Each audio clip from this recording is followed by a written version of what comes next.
coba akan masuk ke lanjutannya, materi ke-14 sekaligus kita bahas insya Allah tentang sholat istisqa. Ya. Kalau tadi gerhana, ini sholat istisqa. Istisqa adalah minta hujan ya. Di poin A-nya, hukum sholat istisqa. Sholat istisqa termasuk sholat sunnah yang dianjurkan sekali.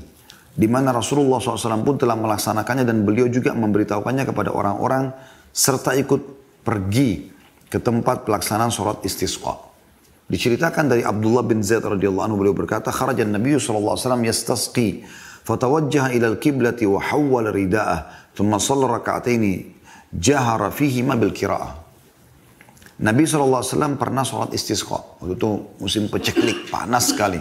Jadi, lalu beliau menghadap kiblat dan memutar selendangnya dari sisi kanan dipindahkan ke sisi kiri, ya. Lalu salat 2 rakaat di mana beliau membaca surah pada kedua rakaat itu dengan suara keras. Ini diriwayatkan Bukhari nomor 1024 dan Muslim nomor 894. Itu hukum sholat istisqa. Artinya dianjurkan untuk dihadiri. Ini juga hukumnya sama, sunnah ya. Poin B, pengertian istisqa sendiri. Istisqa artinya minta turun hujan dari Allah Azza wa Jalla untuk sejumlah negeri atau hamba-hambanya melalui sholat, berdoa dan beristighfar ketika terjadi kemarau. Ini disebutkan ada footnote nomor 924 bagian pegang bukunya di bawah. Penyebab kemarau dan sedikitnya hujan turun adalah dosa dan banyak melakukan kemaksiatan. Sebagaimana ditegaskan dalam sabda Nabi SAW, lam yanqus qaumul mikyala wal mizana illa ukhidu bisinina wa shiddatil ma'una wa jawris sultani alaihim wa lam yamna'u zakata amwalihim illa muni'ul matara minas sama' walaulal bahaimu lam yumtaru. Tidaklah suatu kaum mengurangi timbangan serta takaran, curang dalam transaksi. Melainkan pasti mereka akan ditimpa kemarau panjang. Nah, jadi itu sebabnya, kita sudah tahu. Sebagai seorang muslim dapat bocorannya. Kapan kemarau panjang, berarti ada masalah. Kecurangan dalam transaksi jual beli. Kehidupan yang sulit. Dan, perhatikan kalimat ini, penguasa yang zalim. Yang lali. Ya. Itu berarti ada masalah di sini. Transaksi-transaksi ribawi. Transaksi yang haram, ya. Dan tidaklah mereka menolak membayar zakat harta mereka kecuali mereka akan terhalang mendapatkan hujan dari langit. Jika saja bukan karena binatang-binatang, niscaya mereka tidak akan diberi hujan. Diriwayatkan Ibnu Majah nomor 4019. Ya. Itu pengertian istisqa. Sekarang kita masuk poin C, waktu pelaksanaan sholat istisqa. Waktu pelaksanaan sholat istisqa sama seperti sholat hari raya. Di awal terbit matahari ya. Berdasarkan keterangan dituturkan oleh Ummul Mukminin Aisyah radhiyallahu anha, kharaja Rasulullah SAW hina bada'a hajibus syams. Rasulullah SAW pernah menunaikan sholat istisqa ketika tampak penghalang matahari. Ya. Atau berupa bulatannya. Hadis ini diriwayatkan oleh Abu Dawud nomor 1173. Itu matahari sudah terlihat. Anda tahu bagaimana sholat id? Pas terbit matahari, ya, dan sudah kita bahas pada pertemuan sebelumnya. Kalau sholat Idul Fitri diperlambat sholatnya supaya orang berkumpul dulu. Kalau sholat Idul Adha dipercepat ya, sholatnya supaya orang segera berkurban setelahnya. Nah, sholat istisqa juga dianjurkan di pagi hari itu dikerjakan. Poin selanjutnya di poin D-nya adalah hal-hal yang disunnahkan sebelum sholat istisqa. Disunnahkan bagi imam untuk mengumumkan pelaksanaan sholat istisqa beberapa hari sebelumnya. Menghimbau orang-orang supaya bertaubat dari kemaksiatan dan menjauhkan diri dari kezaliman. Juga menganjurkan mereka supaya berpuasa, bersedekah, dan meninggalkan permusuhan. Karena kemaksiatan itu penyebab kemarau. Sebagaimana ketaatan menjadi penyebab kebaikan dan keberkahan. Jadi kita lihat sama ya. Apa yang kita bahas tadi sebelumnya, sholat gerhana itu karena kemaksiatan. Juga sama dengan kemarau yang panjang. Makanya kita disuruh malah istighfar, sholat, dan seterusnya. Poin E-nya tentang tata cara sholat istisqa. Imam dan orang-orang pergi ke tempat sholat, lalu imam sholat bersama mereka 2 rakaat. Jika imam berkenan, maka ia dapat membaca 7 kali takbir pada rakaat pertama dan 5 kali pada rakaat kedua. Seperti pada sholat hari raya. Pada rakaat pertama, imam membaca surah Al-A'la. Setelah Al-Fatihah baca surah Al-A'la dengan suara keras, dan pada rakaat kedua setelah Al-Fatihah membaca surah Al-Ghashiyah. Setelah selesai sholat, hendaklah imam menghadap ke arah jamaah dan berkhutbah di hadapan mereka dengan menghimbau mereka supaya memperbanyak istighfar. Lalu imam berdoa yang diamini oleh jamaah. Lalu imam menghadap kiblat serta mengubah posisi selendangnya, sehingga bagian sebelah kanan berpindah ke bagian sebelah kiri.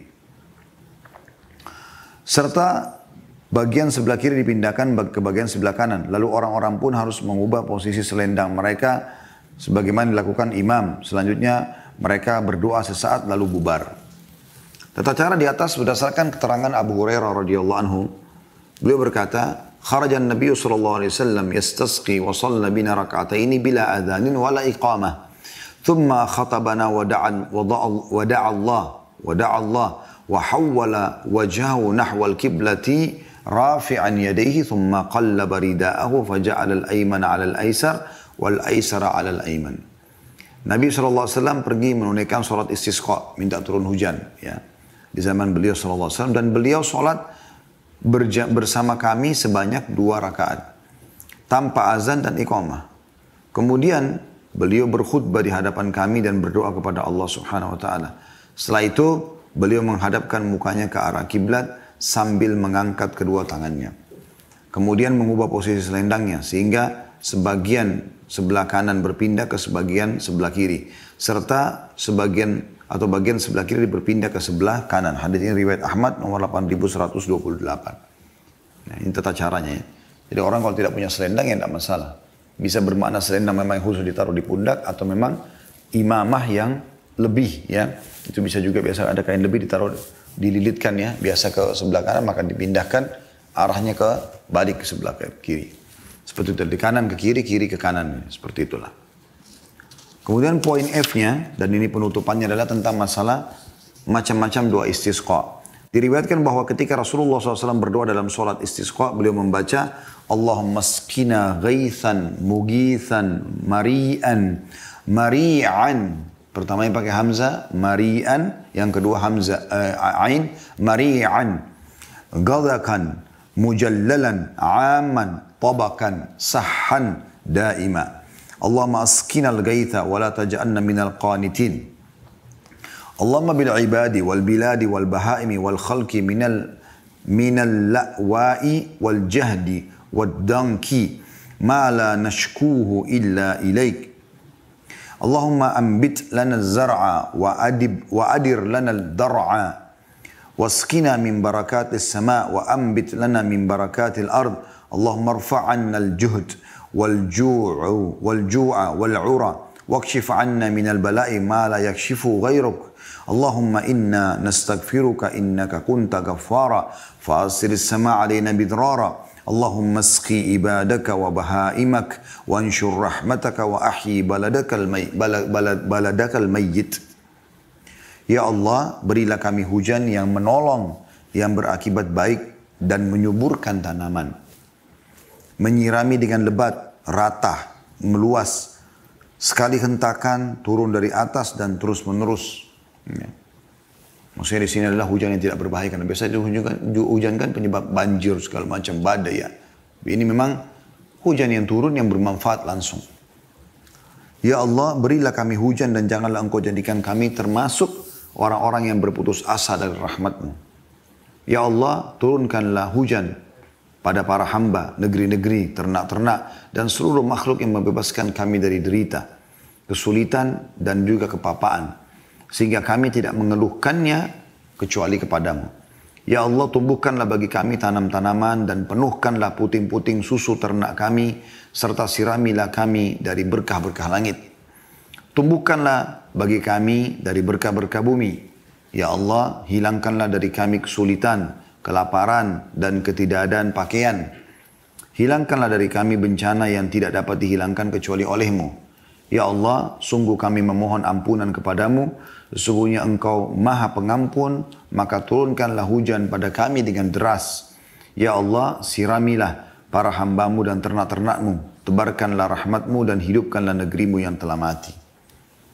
Ini diriwayatkan Ibnu Majah di nomor 1269 dan semua perawinya thiqat atau terpercaya. Dan lafaz ini juga Diriwayatkan oleh Abu Daud nomor 1169. Tentu bagi teman-teman yang belum menghafal doa karena dianggap cukup panjang, ini bisa setelah salam Anda pegang handphone sekarang sambil membaca ya sebagai imam doa ini. Ya, ini juga insya Allah bisa dilakukan biidznillah. Dalam riwayat lain disebutkan bahwa saat hujan turun Nabi SAW mengucapkan Allahumma suqya rahmatin wala suqya azabin wala bala'in wala hadamin wala gharakin Allahumma ala dhirabi wa manabi syajar Allahumma hawalaina wala alaina.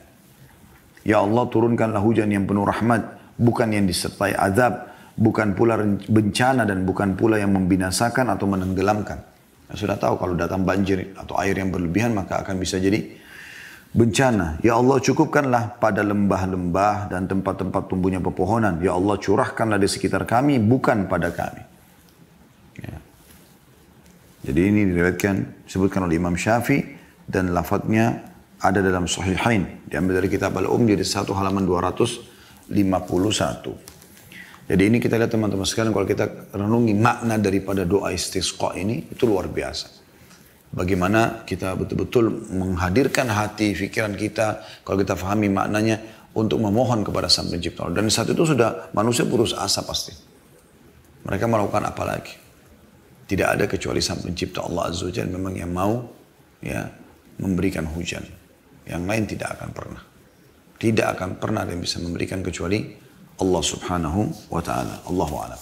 Ini bahasan kita teman-teman sekalian. Pada kesempatan akan datang kita akan masuk insya Allah pasal ke-9 tentang masalah seputar jenazah, dan tentu ada juga sholat jenazah bahasanya. Tapi beliau lebih rincikan tentang masalah proses sebelum orang meninggal dunia, padahal sudah meninggal, sampai ke proses sholat dan pemakamannya. Itu insya Allah kita akan bahas pada pertemuan akan datang biidznillah ta'ala.